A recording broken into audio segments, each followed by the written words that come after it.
Palmer's Green at Woodcraft Folk, and we've just completed a session on my trip to Sicily, and I was telling the children about the things that I learned and the places that I went, and they seemed very interested. So in May I went to Sicily and I went to stay on an agriturismo, and we learned about anti-mafia business and about cooperative business, and it was a fantastic opportunity, and I'm hoping that the children will, learn a little bit of what I've learned, and also maybe this will encourage them to do similar things in the future.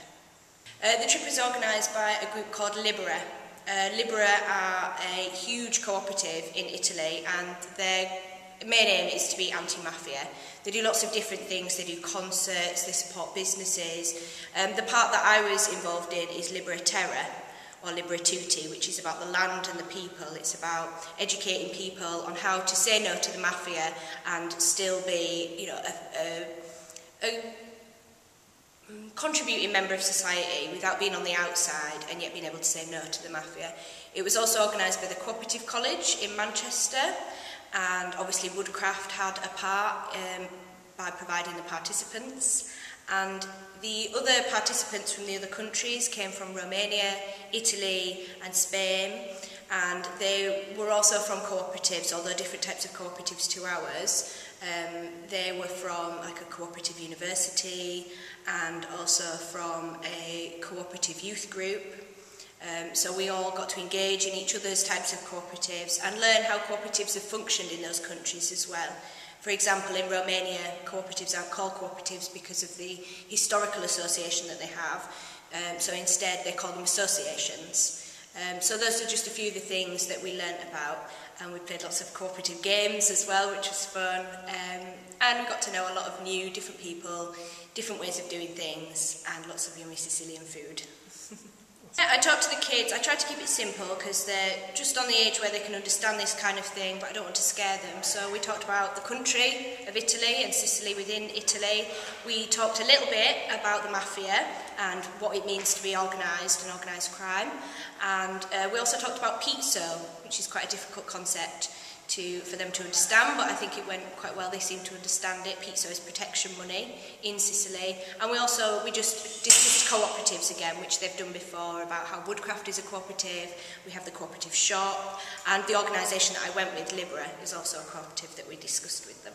And it was such a wonderful experience. I've been travelling before, but I've never done anything so organised in travelling, and it was really wonderful to interact with so many different groups. We met so many different types of people who engage in the anti-mafia stance, and yet they're from different walks of life. For example, a man called Federico who has a mule and he is anti-nuclear, but he also partakes in the fair trade aspect of Piolator, which is the agriturismo where we stayed.